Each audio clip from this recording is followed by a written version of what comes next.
The behaviors our children show are a reflection of our incompetence, not theirs. This is the bench where Tom works, and this is a poem written by Dr. Mark Gold.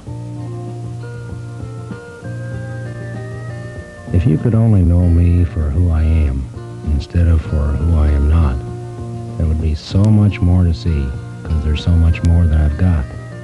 So long as you see me as mentally retarded, which supposedly means something, I guess, there's nothing you or I could ever do to make me a human success. Someday you'll know that tests aren't built to let me stand next to you. By the way you test me, all they can do is make me look bad through and through. And someday soon I'll get my chance, when some of you finally adapt. You'll be delighted to know that though I'm MR, I'm not at all handicapped.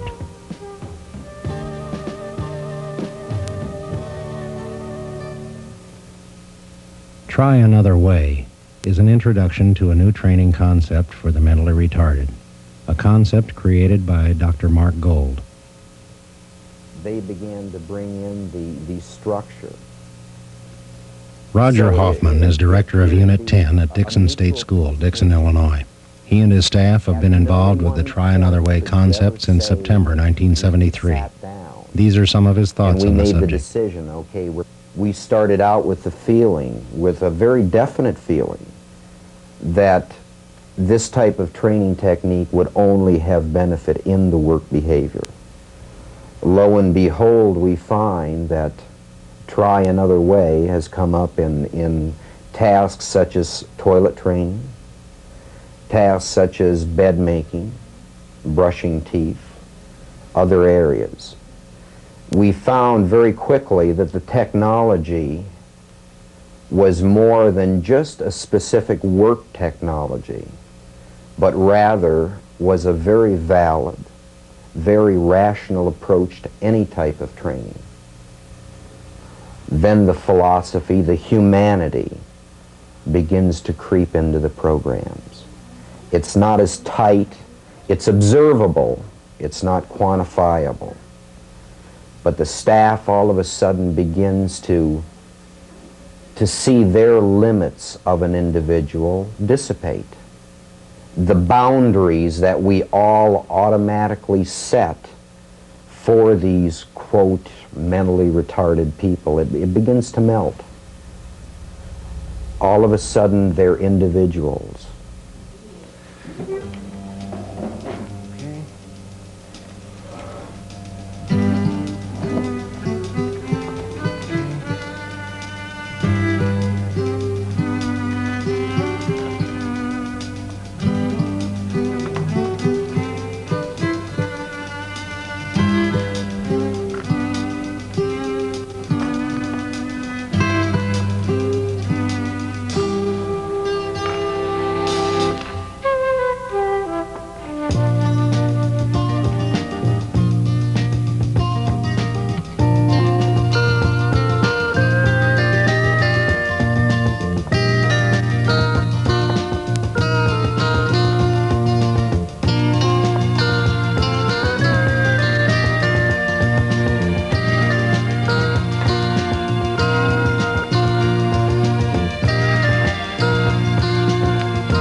Another way. Good. The man in the blue shirt is Dr. Mark Gold. The man in the white shirt is Eugene. Eugene is mentally retarded. He's 29 years old.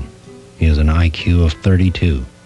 And he's been a resident of Dixon State School in Dixon, Illinois since he was 8 years old. Try another way. Good. Dr. Gold is teaching Eugene to assemble a bicycle brake.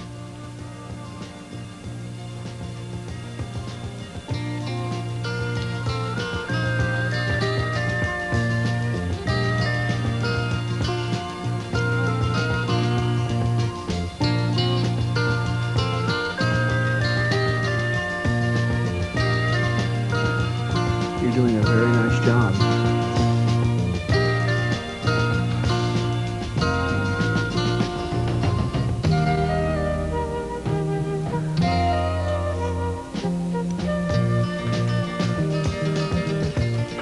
Try another way. Good. Dr. Gold developed the instructional technology which he's using to train Eugene, and he calls it the Try Another Way approach. Since 1967, Dr. Gold and his staff have trained hundreds of severely and profoundly retarded people, using the bicycle brake as a model task. He has also trained many of these people to assemble electronic circuit boards using the same Try Another Way technology.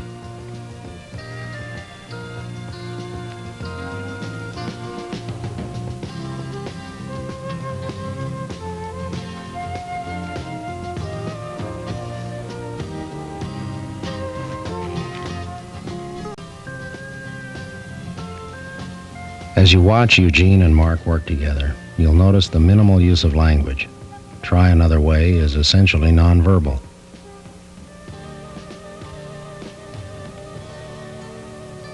You'll also notice a very positive trainer-learner relationship. Notice, too, the level of Eugene's concentration throughout the session. He's involved in the task every second.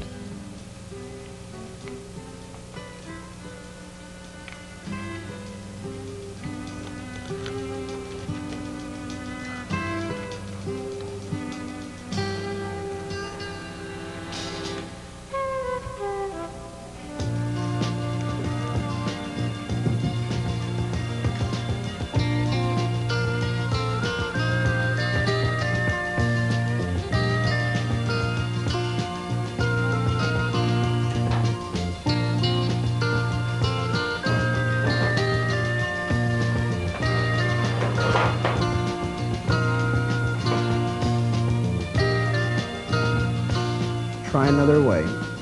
Try another way. Good. The purpose of this film is to introduce Dr. Gold and his Try Another Way technology to everyone involved in the field of mental retardation, and to announce that Dr. Gold is presently producing a series of training films. When finished, the series will represent a complete self-contained training program for people interested in learning Dr. Gold's teaching technology.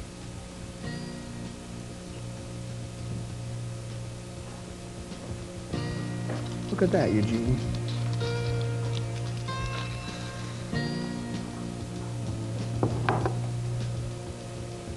Very, very nice job. Thank you very much. Okay? That's really good work. Would you like to do this some more? Okay. Tomorrow you're going to get a chance to do it some more, okay?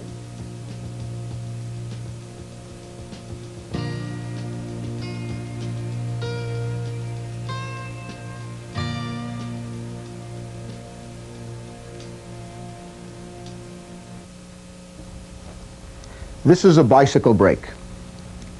Since 1967, when we began this research, it has had a major impact on the development of my philosophy and on the techniques that have generated from our research. Its principal impact has been to point out the discrepancy between what people think are the capabilities of the severely handicapped, the mild and severely and profoundly retarded, and what they're really capable of doing.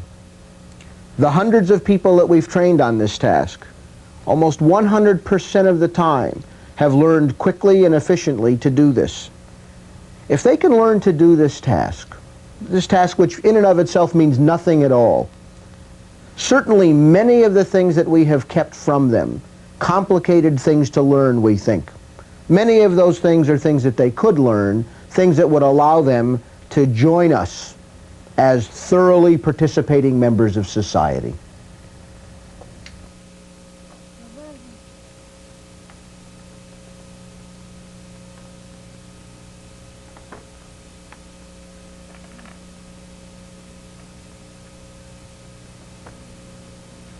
This is Barbara. She's 19 years old and for the last 11 years has lived in an institution. According to her records, her IQ is 11, whatever that means. She's working with this task and with me for the first time. Good. She's more talkative than a lot of the people we work with.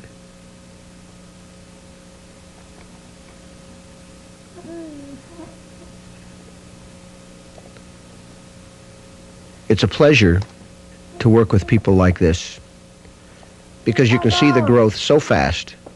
You can see changes in their dignity, in how they approach the task, how they feel about training. You listen to her complaining here, and yet her hands are cooking. Okay. Give me a hand. Thank you. Now that you can... She has a piece of shoelace that you've seen her tuck under her arm there. Try another way. We haven't developed specific procedures for handling shoelaces, so we have to handle that one on the cuff.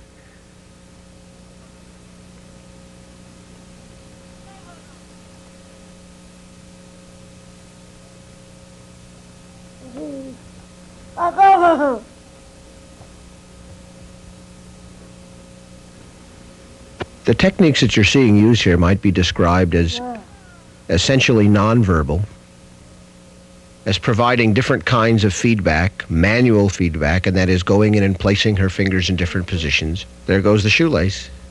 And as fading procedures in the sense that we give them information, and then as they make mistakes, we try to give them less information each time, but enough information to solve the problem. You notice that she's looking up at me, but I don't look back. If I thought there was anything to learn in my face, then I'd look back. I want her eyes on the task. That's where the learning is to take place. Most of the individuals we work with make eye contact. That goes away fairly quickly when you don't reinforce it, when you don't give them reason to continue looking. You'll also notice that I don't respond by talking back when she talks to me. Try another way. Good. Okay. Good. Try another way. Good. She obviously understands the expression "try another way" at this point. The session has now been running for approximately 3 minutes. In that period of time, look at all the stuff that she's acquired. She understands my moving her hands around in position. She understands the expression "try another way." Perhaps most interesting of all, here she is 3.5 minutes into the task, and there is still total attention to the task. I wouldn't be surprised if this is the longest she's ever been asked to sit somewhere and do something specific, maybe with the exception of eating something. A little affection there showing. It's very hard not to look when something like that looks up at you. Okay. Here, I think we're going to find a solution for that shoelace. Okay, now we can use both hands. Okay.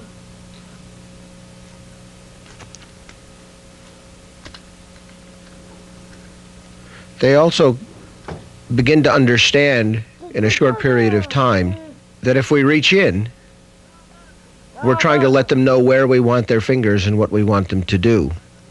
Try another way. Good.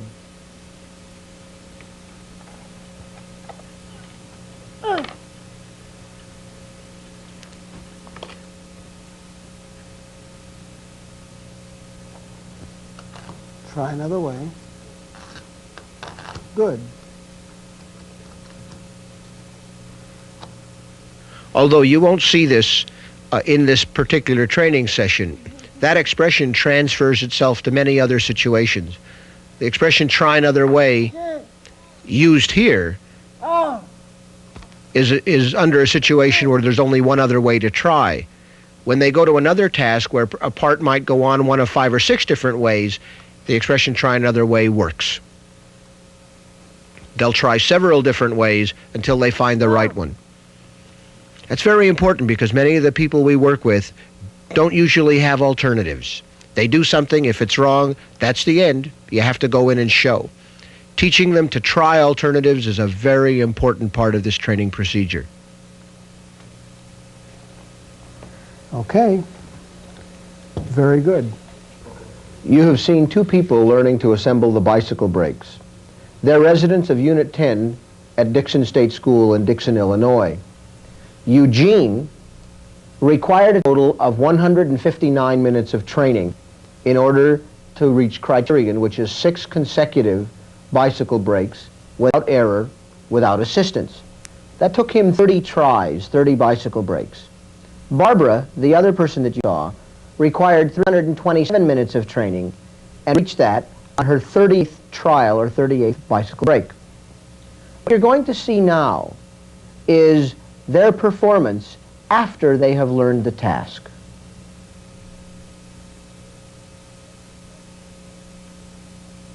This is production. Production takes place after criterion. One way to describe the difference is that the performer or the worker moves from a circumstance where he has external feedback to one where he has internal feedback. Notice that Eugene is making decisions for himself here. We assume that once he has reached criterion, he can do that. And in fact, we find with virtually everyone that we have trained, that is the case. We had Eugene produce these bicycle brakes 1 hour a day for 10 days. He produced 130 of them, 13 brakes per hour on the average. 6 of them were assembled incorrectly. That's an error rate of 4.6%. At the factory where these brakes used to be manufactured, the error rate was 6%.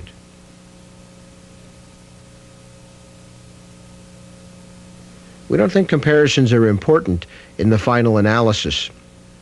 And that is, we're not interested in making these individuals perform like normal people or reach industrial standards in the conventional sense, although we're finding that that's not so difficult to do. We're interested in making them successful. Industry is going to have to realize, if it doesn't already, that success is not simply X number of units per hour. Success depends on things like accuracy, consistency, managerial drain time, attendance, longevity in the job. And for many of these things, the people we're talking about on this film are individuals who've already demonstrated better performance than normal individuals. One of the things that's very interesting is no relationship in any of our data between how a person performs on an IQ test and how he performs on these tasks. Eugene's IQ score, incidentally, is 32. When you find no relationship between a person's ability to perform on a test like that and his ability to learn and then produce tasks like this, it raises some very serious questions. Barbara also produced bicycle brakes for 1 hour a day for 10 days.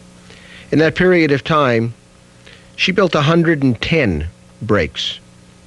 4 of them were assembled wrong. With an average of 11 brakes per hour, you might say, depending on how you looked at things, that she doesn't produce very much.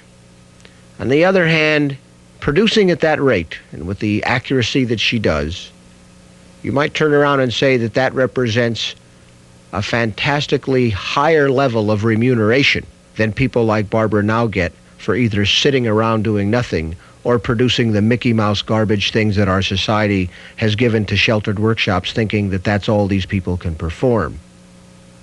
As the technology develops, it becomes increasingly clear to us that virtually all of those individuals that we have screened out, that we've made permanent members of the surplus labor force, it's very clear that those people are capable of doing reliable and remunerative work.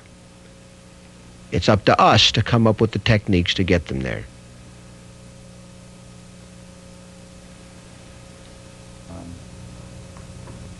The cause, because I have a different philosophy. Dr. Richard Schäfelbusch and Mark Gold. Are there any limitations to people, let's say the trainers? Are you limited to certain kinds of very skillful people who can process or handle the transactions at that subtle level, or is it possible generally to teach this to a wide range of training personnel? In the last few months, at one of our research stations, we trained a moderately retarded man as the trainer. And within basically the same periods of time that we usually do, he brought 2 other mentally retarded, severely retarded individuals to Criterion on the bicycle brakes. That's amazing.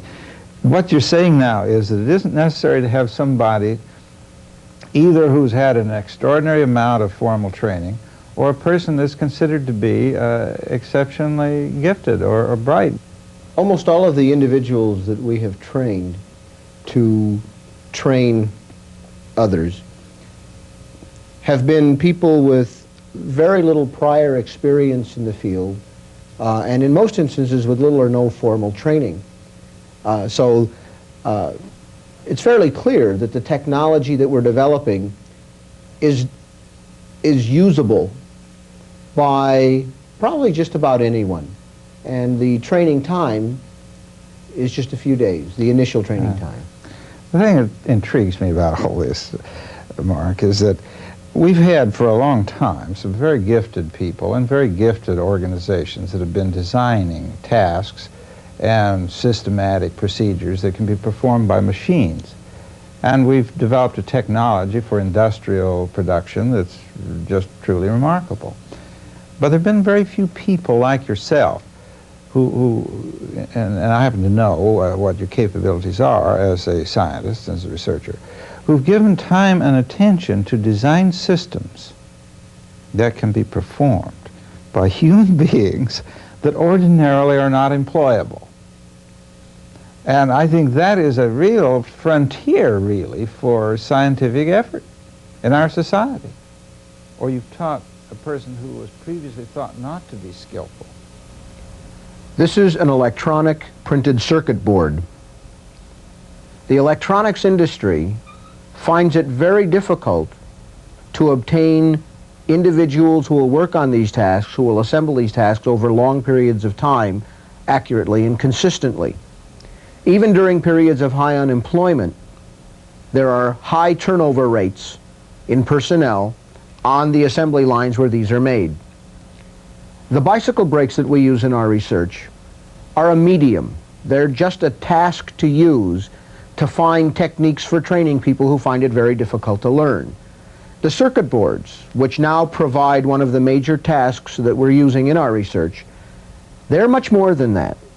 We feel that people who have always been surplus members of the labor force, the people we're concerned with here, are capable of entering into the world of work and providing a source of labor that has never been available before, a source of labor that can reliably, consistently, and accurately produce these tasks, stay on the job for a long period of time, and provide the electronics industry and our society with a source of labor that's needed, that's wanted, and isn't presently available.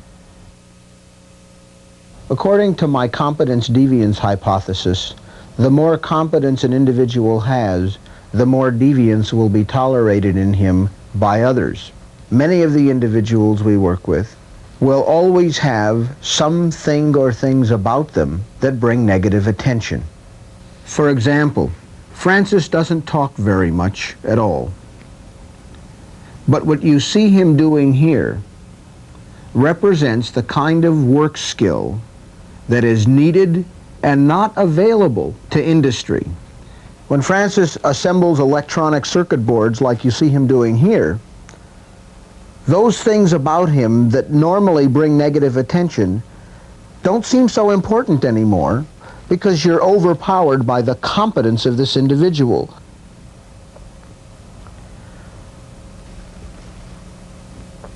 When industry finds out that people like Francis are trained, competent, and available, those things about Francis that have kept him out of the labor force will become much less significant. Why can't the people we serve have their balances too? Why can't we give them genuine competence? Why can't we give them things that not everyone else has? The answer is that we can.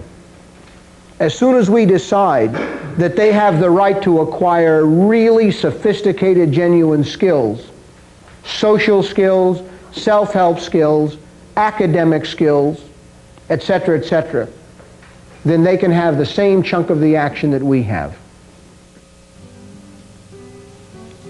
The producers of Try Another Way would like to express their grateful appreciation to the following people who contributed so much, so graciously, to the making of this film. Dr. Richard L. Schafelbusch, Director of the University of Kansas Bureau of Child Research, and Roger C. Hoffman, Director of Unit 10, Dixon State School, Dixon, Illinois, and these 4 delightful young people whose skills and competence made this film necessary. Tom, Eugene, Barbara, Francis, and special thanks to the Dixon State School and the Developmental Services Center, Champaign, Illinois.